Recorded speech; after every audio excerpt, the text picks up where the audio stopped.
သွားမရှိသောတိရစ္ဆာန်ကိုရွေးချယ်ပါ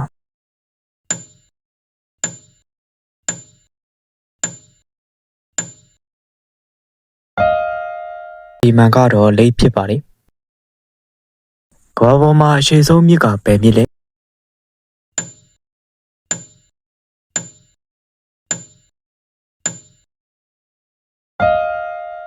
အဖေမှန်ကတော့နိုင်မြင့်ဖြစ်ပါတယ်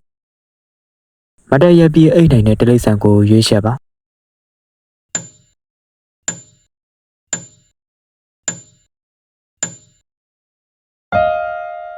အဖေမှန်ကတော့မြင်းဖြစ်ပါတယ်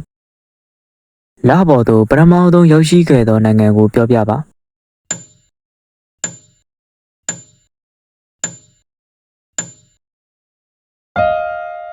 အဖေမှန်ကတော့အမေရိကန်ဖြစ်ပါတယ်ပြင်သစ်နိုင်ငံ၏မြို့တော်ကိုပြောပြပါ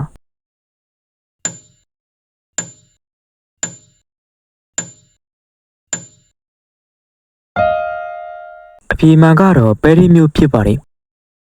ကမ္ဘာအကြီးဆုံးသမုဒ္ဒရာကိုပြောပြပါ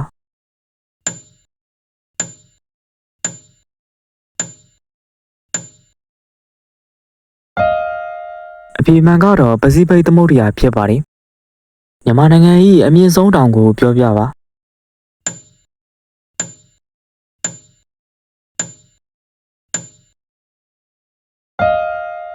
အဖေမှန်ကတော့ခါကာဘိုယာတီတောင်ဖြစ်ပါတယ်တိုက်ကြီး9တိုက်အနက်ကမ္ဘာအသေးဆုံးတိုက်ကိုရွေးပါ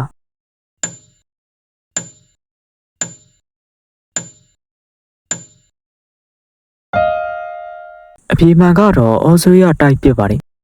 အနီရောင်နဲ့အဝါရောင်ကိုရောစမ်းလိုက်ပြီဆိုရင်ဘာရောင်ရရှိနိုင်ပါသလဲ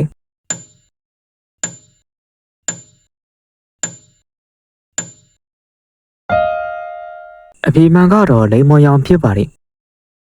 လောင်ကျွမ်းမှုအတွက်မရှိမပြေလိုအပ်သောဓာတ်ငွေကိုပြောပြပါ